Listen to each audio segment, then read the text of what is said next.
there is not as significant a need as there once was. But the needs today are different than they were 10, 20, 30 years ago.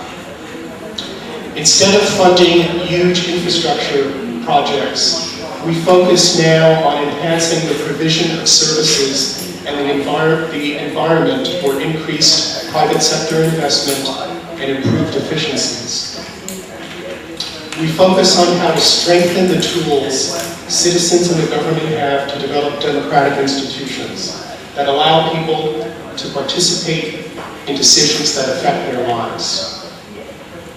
We're focused on building a stronger education system that trains leaders, thinkers, business people, and others who will lead Egypt through the next century. Because it is Egyptians, particularly you of the next generation, whose skill, courage, and innovation will make Egypt into the country that you want it to be. And we can see that that is already happening. The private sector now makes up about 78% of Egypt's gross domestic product. Trade between the United States and Egypt has grown by 75% in only 3 years. In 2007, that trade totaled $7.7 billion. This kind of growth will create many jobs for young people over the long term. And USAID has been helping that happen through assistance with the Egyptian government in designing sound economic and customs policies. It also helps by strengthening health and education. While foreign assistance should and will continue at significant levels into the future, in the long run, trade and other types of economic growth will play a larger role in Egypt's development. Part of USAID's work is also to help Egypt ensure that the benefits of a strong economy reach everyone. And this is done both through economic modernization, but it's also by ensuring that institutions, particularly institutions of governance, are transparent and accountable to the people. And this is one of the reasons why USAID invests heavily in democracy and governance.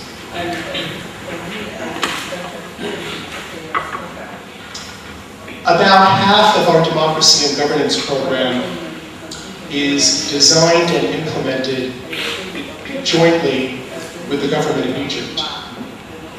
And these types of programs focus on judicial modernization, decentralization, human rights,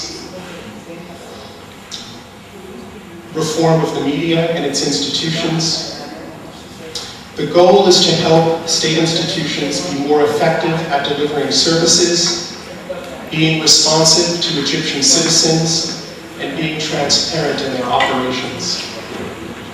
USAID also provides direct grants to civil society organizations, both American and Egyptian.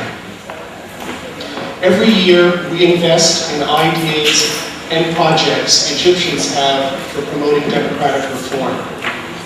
It is a competitive process in which any organization with a vision can submit a 3-page concept paper outlining their ideas. A panel chooses the best ones, and we give them grants to carry out their projects.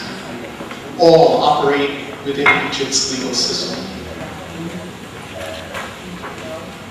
Building democracy is not just about formal institutions. It's about making people feel they can make a difference in their communities. The tide in the entire world is towards participation, not just in formal situations, but also online and in communities. The relationships between government and its citizens is changing. People no longer passively receive information from their governments. Citizens are not just consumers of information, they generate it. That used to be the purview of the elite, but not today. Today it is everyone's purview including yours.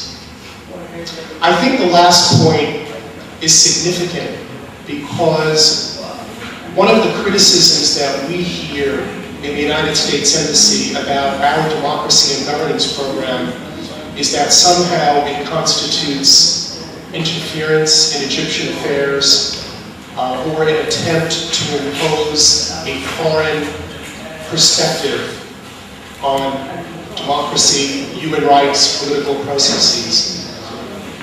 And I think it's important to emphasize that the work that we do is to support Egyptian initiatives in democracy and governance. In other words, our programs are not intended to impose our agenda on Egyptians. Rather, it is to respond to the needs and desires of the Egyptian people and organizations that are promoting democracy, good governance, and human rights. In a changing world and a changing Egypt, U.S. foreign assistance is changing. USAID is proud of what it has accomplished working with Egyptians over the last 32 years. And we look forward to working here in Egypt for many years to come. With that, I'll close. And again, I would be happy to take your questions at the end of this panel presentation. Thank you.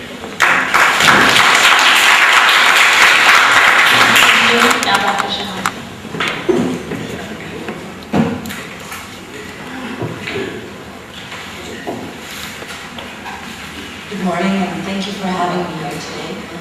In my presentation, I'm going to focus specifically on the question of democracy promotion strategies, and specifically American democracy promotion strategies, and how they are perceived by the Egyptian opposition, and also how they impact the process of political reform and democratization in Egypt. And I'm going to draw a distinction between some of the broad initiatives that the American administration has proposed in previous years, such as the broader Middle East Initiative and the Greater Middle East Initiative, and the discrete or specific programs that USAID and other donor agencies sponsor here in Egypt. And I'm going to differentiate or to draw a distinction about how the opposition responds to these two different types of approaches to democracy promotion.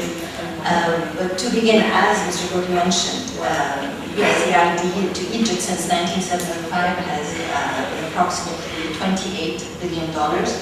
I think up until 2003, only a small fraction of this aid was invested in democracy and governance programs, and the priority was given to economic reform, specifically to trade liberalization and privatization programs, and to infrastructure and development programs such as electricity, water, and sewage, and so forth.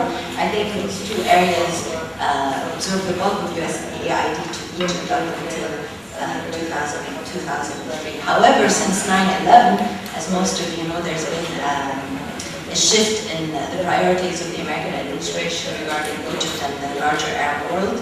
Their distinction or linkage was drawn between the existence of authoritarian regimes in the region and economic and social underdevelopment and also extremism. And American foreign policy began to focus increasingly on the question of democratization and political and social reform. And this was reflected in the revisions made to the USAID strategic plan towards Egypt, which covered the period from 2000 to 2009. The revised plan placed greater emphasis on education, healthcare, and democracy and governance. And also, this was reflected in the creation of MEPI, the Middle East Partnership Initiative, and in the other US-sponsored reform initiatives, such as the Greater Middle East Initiative. As I mentioned earlier, the response to these various initiatives by the Egyptian opposition has been multi-layered. On the one hand, there was a rejection of the grand strategies that were proposed by the Bush administration in 2004 and 2005, at least on the rhetorical level. These were perceived as